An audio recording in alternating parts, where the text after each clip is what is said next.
If you're passionate about Basset Hounds, this podcast is for you.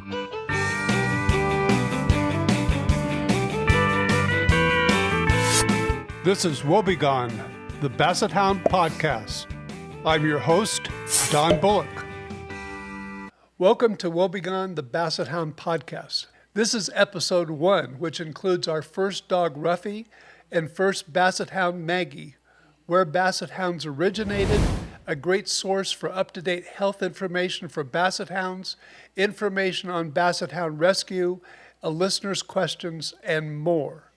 I'd like to remind everyone who's listening to the audio version of WOEBGON the Basset Hound podcast that show notes including photos of each episode can be found on our website, WOEBGONBassets.com.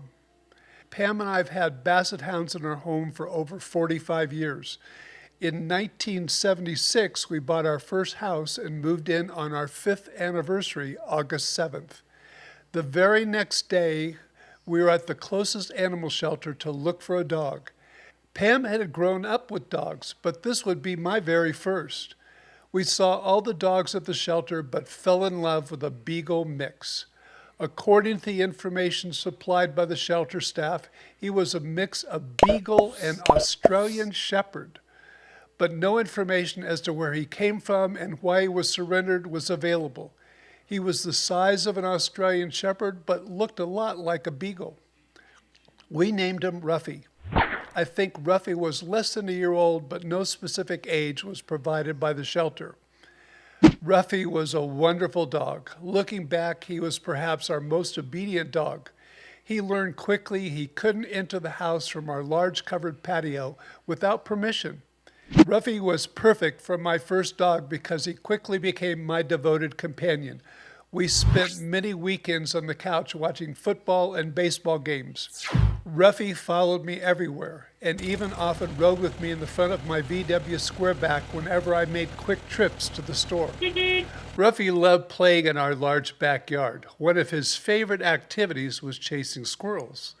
While he never caught one, Ruffy came close. Oh, and he chased the shadows of butterflies across the lawn, and sometimes he actually noticed the butterfly and chased them too. Another thing that Ruffy enjoyed was catching a youth-sized football when someone threw it to him. You know, not one of those little dinky ones, and of course not a professional size, but somewhere in the middle. He'd catch the football with his teeth and take it back to the person who threw it. There were very few times that he missed catching it. He was really good at it. That football was one of his favorite toys, and he eventually chewed both ends off of it. I think because Ruffy was so devoted to me, perhaps, and because we thought he was lonely during the day while we were at work, the next year we decided to go back to the shelter and look for a second dog. For some reason, Pam and I decided that we were specifically looking for a Basset Hound. Why we picked a Basset has been lost in our minds, but that's what we wanted.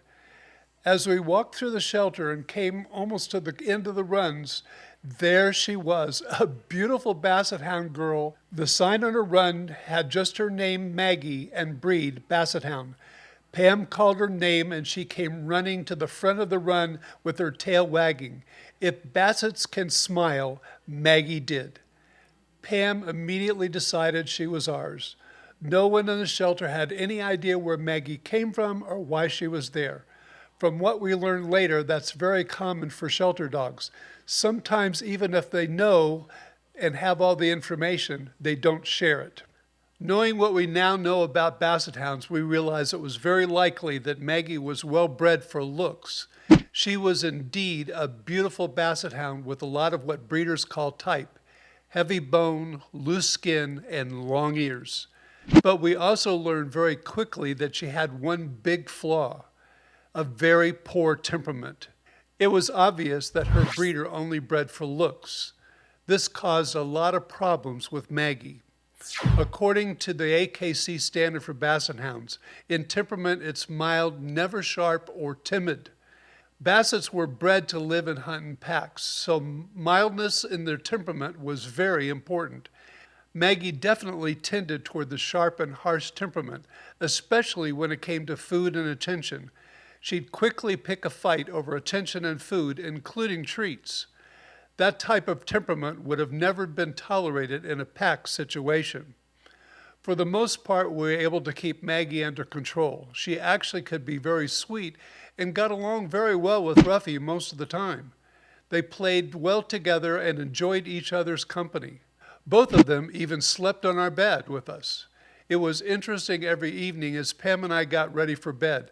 Either Ruffy or Maggie would jump on the bed first and settle down on our pillows. Whichever was second settled at the foot of the bed. While Ruffy got the pillows most often, he did give in to Maggie if she got there first. We never really had any issues with the bed. We really worked hard at getting Maggie to share attention and treats. She was usually cooperative, so fights were very rare.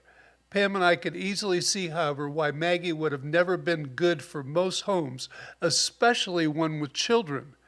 We figured her temperament issues were the main reason that Maggie ended up in the shelter. For us and Ruffy, Maggie was a great addition to the family. For an example of how gentle Maggie could be, one day she came up to me and I could tell she had something in her mouth. I'm sure all of you know that look that Bassets get when they're hiding something in their mouths. I gently opened Maggie's mouth and found a baby bird. I quickly located the nest he'd fallen out of in our pomegranate tree and returned the bird to it. When the adult bird returned to the nest, everything was fine, and the baby continued to grow and flew away a few weeks later. Maggie loved to play with a stick she found out in our yard. One day I was watching TV and heard a loud banging noise outside. When I got to the door, I saw Maggie was trying to bring a long stick into the enclosed patio through the doggy door. While holding it in the middle, the stick was sticking out both sides of her mouth. After she tried several more times, I watched as Maggie put the stick down, grabbed one end of the stick, and dragged it through the door. Obviously, Maggie was a pretty smart girl. Even with her temperament issues, Maggie sealed our love for the breed as well. We were totally hooked on Basset Hounds.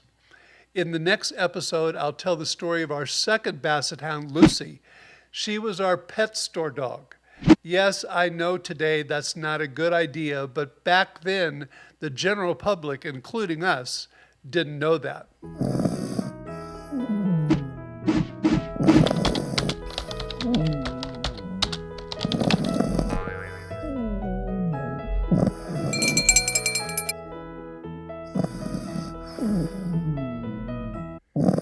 One of the features I'd like to include in each podcast episode is the history of the breed. This is an area I've studied and feel is very important to all purebred dogs. It's also a very interesting topic. The where, when, and why of all purebred dogs is important because it's what sets each breed apart from all the others. For this initial episode, I'd like to say that many of the stories and information that some people think are true about the history of Basset Hounds cannot be verified or simply not true. I'll also add that much of what is true is even more fascinating than some of those false accounts I've read. One fact that most people don't know is that at one time there were at least a dozen different Basset breeds in France alone, and more in the rest of Europe and elsewhere. In 1585, the first mention of Basset or Low appears in Jacques de Thilot's book La Vigne or The Hunt. This is an actual page from that book. The last paragraph on the page states, "It should be understood first that we have two species of Bassets, of which we will say the race came from the countries of Flanders, which is now a part of Belgium." The next page in the book talks about the collars that the dogs are wearing. It states that they were necessary to control the dogs. In the book, he described a hound used to hunt badgers. He specifically notes the crooked leg, smooth coat hound that worked best in the undergrowth. Any hound lower than 16 inches was called a Basset. Basset means low in French, so Basset Hound simply means low hound or low set hound. The breed we know as registered by the American Kennel Club and Canine Registries wasn't officially named Basset Hound until they were imported into England in 1866. Oh, and some other French Basset breeds have survived as well. I'll be mentioning some of them in future episodes because they are often mistaken for being types of Basset Hounds. In future episodes, I'll delve deeper into these historical stories and information. In each podcast episode, I plan to discuss part of the AKC standard for Basset Hounds.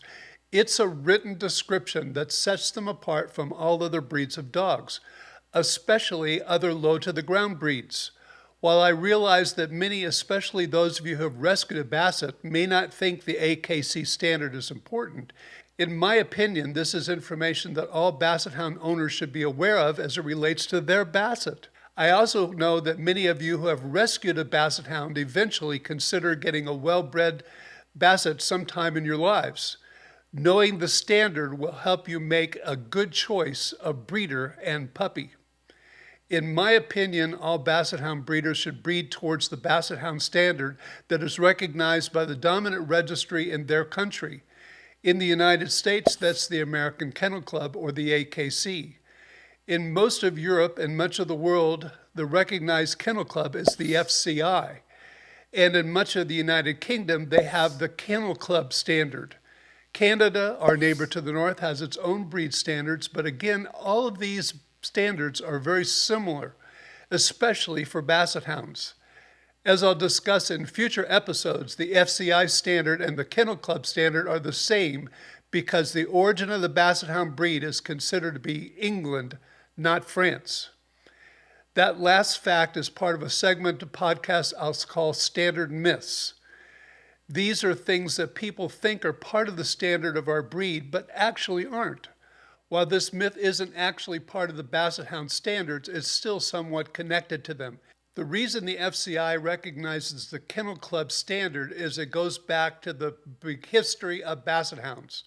Prior to the introduction of Basset Hounds in England, there were two separate breeds of Basset Français in France. They were eventually combined to create a breed we know today. According to the FCI standard, quote, the Basset was reputedly bred by monks in France in the Middle Ages to hunt in heavy cover and is able to hold its nose close to the ground. Though related closely to the entire family of French Bassets, the breed was developed to perfection in Britain, unquote. In each podcast episode, I plan to provide important information regarding the health of our breed. The health of our breed is of paramount importance. With veterinarian bills rising exponentially in recent years, we need healthy dogs. In this episode, I'd like to recommend a source for all of you to consult on Basset Hound health issues.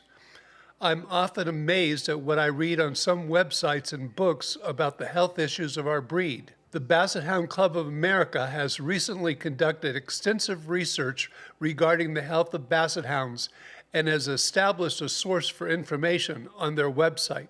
The club's statement on the health of our breed states, the health and welfare of the Basset Hound is an important concern of the BHCA, its members, and the Basset Hound Club of America Foundation. The BHCA encourages research into issues which may sometimes occur in our breed. It is the responsibility of the Health and Research Committee to bring definitive information to the attention of the club. In the Health and Research section under the menu tab about the breed, the BHCA provides an abundance of health-related information and links to information the Health Research Committee has found to be accurate. Rather than just using Google or another internet search engine, I'd suggest that you use this outstanding resource for researching Basset Hound health issues. According to the BHCA, quote, the Health Research Committee provides up-to-date information on health concerns and best care practices for the Basset Hound to BHCA members, Basset Hound owners, and to prospective Basset buyers. It also hopes to help reduce risk of health issues by encouraging careful breeding practices, end quote. So this valuable information that's provided by the BHCA is for all club members and Basset owners, as well as those that are interested in our breed. You don't have to be a member to go to their website. Just recently, the BHCA webmaster has stated that he and the health committee are working towards optimizing the content on the website's health pages to try to bring more visitors to the website. It's already an outstanding resource for the health information, so it will be interesting to see what changes they make. Again, I highly recommend this section of the BHCA website for all those who own or are thinking of owning a Basset Hound. One thing to include here is that since Basset Hounds are purebred dogs, we can know a lot about their health issues. Groups like the BHCA Health Committee can study the subject of the health of our specific breed. Veterinarians and researchers can also contribute to this health information because they can add information that's specific to our unique breed. Unlike mixes that can inherit health issues from 2 or more different breeds, we know what to look for in our Bassets, and breeders can do their best to avoid passing along health issues when possible. I'll have more to say on this facet of dogs in the future episodes, but this also dispels the myth that mixed breed dogs are healthier than purebreds. It's impossible to research health issues for mixed breeds because there is no way to determine which breed the health issues may have come from. This includes all the current popular mixes. As a result, there isn't any data that supports that myth, while with purebreds, we have an enormous amount of information regarding health for each specific breed. Whenever I receive questions from listeners, I'll set some time aside to answer those that I think the majority of you would like me to answer. If you have a question, please go to our podcast page on our WOEBGONBassets.com website. There's a link for leaving audio questions, and I have a link for email questions as well. Now, a question comes from a listener that would like to remain anonymous. I have read that Bassets can have resource guarding issues and was wondering if that's just isolated incidents or a tendency in the breed. Well, first of all, that's a good question, and I appreciate you asking it. To start my answer, let me quote the breed standard. In temperament is mild, never sharp, or timid. The never sharp part of the temperament of a Basset Hound would point to a dog that doesn't guard things. I agree that's not enough information, though. To further address your question, we need to look at the breed historically. We know that Basset Hounds were bred to hunt in packs. We have this quote from a book from many, many years ago. With his long ears helping to stir up the scent, packs of Bassets were used to drive small prey such as rabbit and hare from dense undercover to open terrain where the hunters could move in for the kill. Certainly in such a situation, guarding resources wouldn't be tolerated by others in the pack or the hunters. In our experiences with Basset Hounds, only Maggie, that I mentioned earlier in the podcast, guarded resources. She was either poorly bred or poorly socialized, and her issue certainly isn't indicative of the breed. Now, I'll add to that by saying we feed our Bassets separately. Each one has a specific spot in her home where they are fed. It's something I recommend to help prevent food guarding problems, but more importantly, by feeding them separately, we know how much each dog eats. We can also mix in medications into their food. Another question from the same listener. I needed to know in general how they react to cats. Do they generally get along? If they do chase them, do they try to hurt them, or is it just for the chase? Well, unfortunately, Pam and I don't have any cats, nor have we visited friends who have both Bassets and cats. If any of you are listening have experience with both and want to share an answer, I'll include the answer in a future podcast, and I appreciate that. Thank you. The viewer questions from this episode came from either our Facebook page or WOEBGON Basset's website. I'm not sure which one they came from. The website is something that Pam and I have established to provide a place where people could find accurate information about the breed. And of course, we want to brag about our Bassets. While we did use the website to announce litters or puppies, we never sold through the website or over the internet. We didn't feel that was something that reputable and responsible breeders did. In future podcasts, I'll provide my opinion on what separates reputable, responsible breeders from the rest and why that's important. For now, there's information on the topic posted on our website, including a video we produced on the topic. That video and some of the other Basset Hound videos I produced are also available on our WOEBGON the Basset's YouTube channel, where you can find the video version of this podcast. Remember, this is my opinion, and the opinion of others may differ. Even though Pam and I are no longer breeding, we left the website on the internet as a resource on Basset Hounds. We're also still bragging about the dog show wins and group placements that our girl Emmy has. She was bred by our friend in Florida, Jeffy Casey, in 2020. Our website has many photos of all of our AKC champions and grand champions, plus a lot more about us. There's even some information and photos on Ruffy and Maggie that I talked about earlier in the podcast. Over the years, Pam and I have supported Basset Hound rescue efforts. We feel it's very important for us to do so as fans of the breed. Many years ago, when I was first elected to the board of directors of the Basset Hound Club of Southern California, one of my duties was also to be on the board of the Basset Hound Rescue Organization that our club founded. That organization was formed by two club members, Barbara Dunning and Katie Nestle, before the term rescue was associated with finding homes for unwanted Basset Hounds.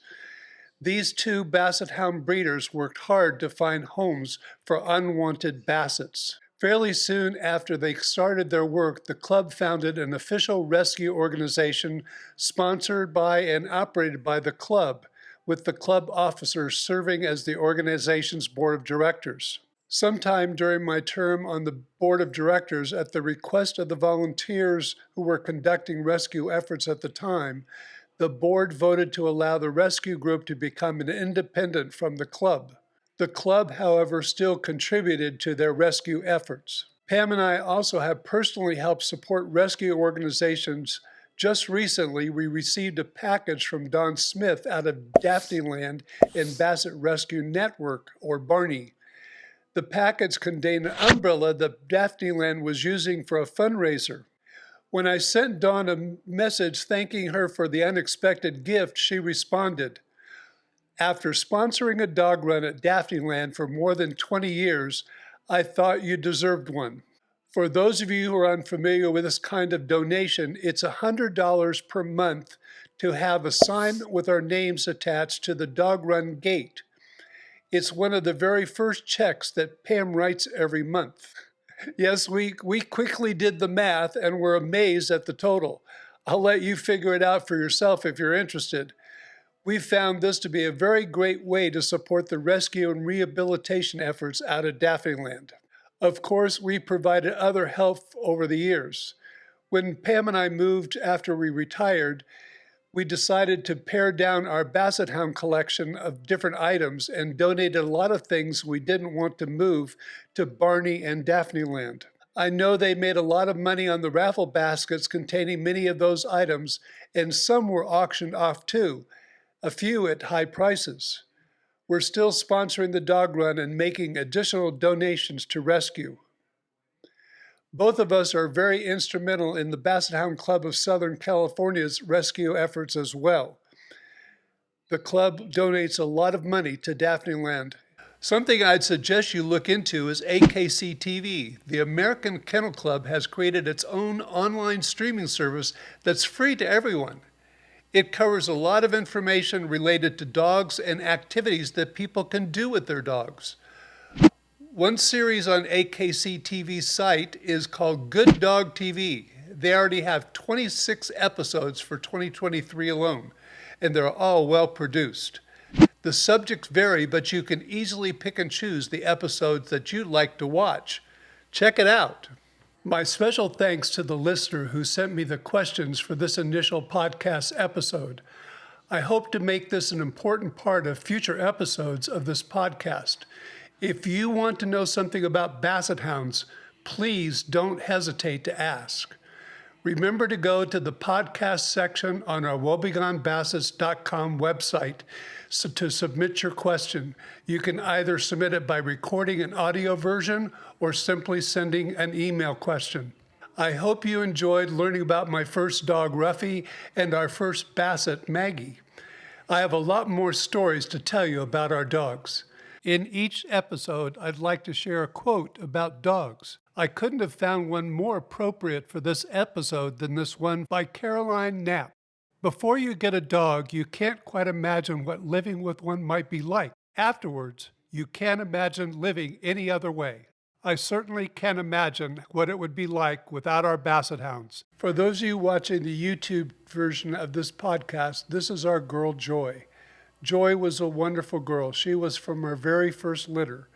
Joy was a champion and one of the first grand champions in the United States. In fact, she became a grand champion after she had 2 litters. From those litters, we had 6 champions, which qualified Joy for the Basset Hound Club of America Register of Merit, which is a great honor. We're very appreciative of the BHCA's support for reputable and responsible breeders and their ongoing efforts to protect our breed.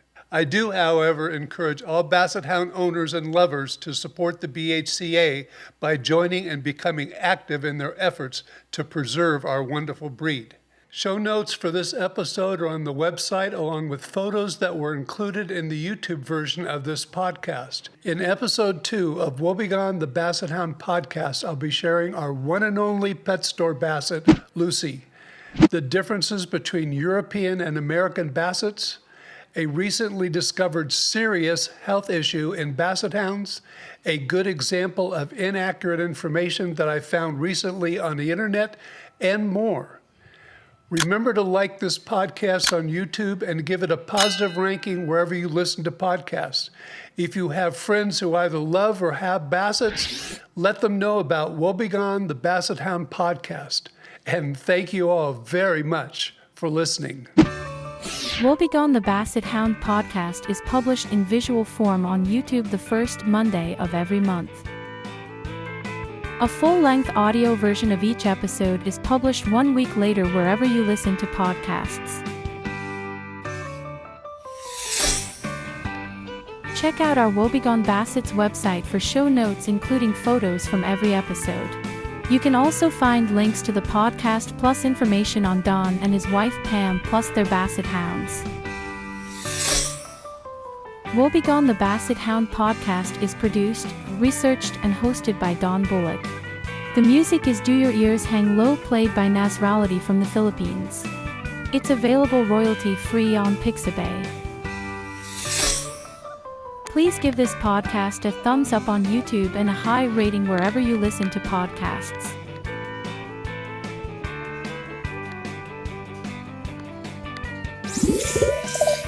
Until next time, this is Don. Thank you very much for listening.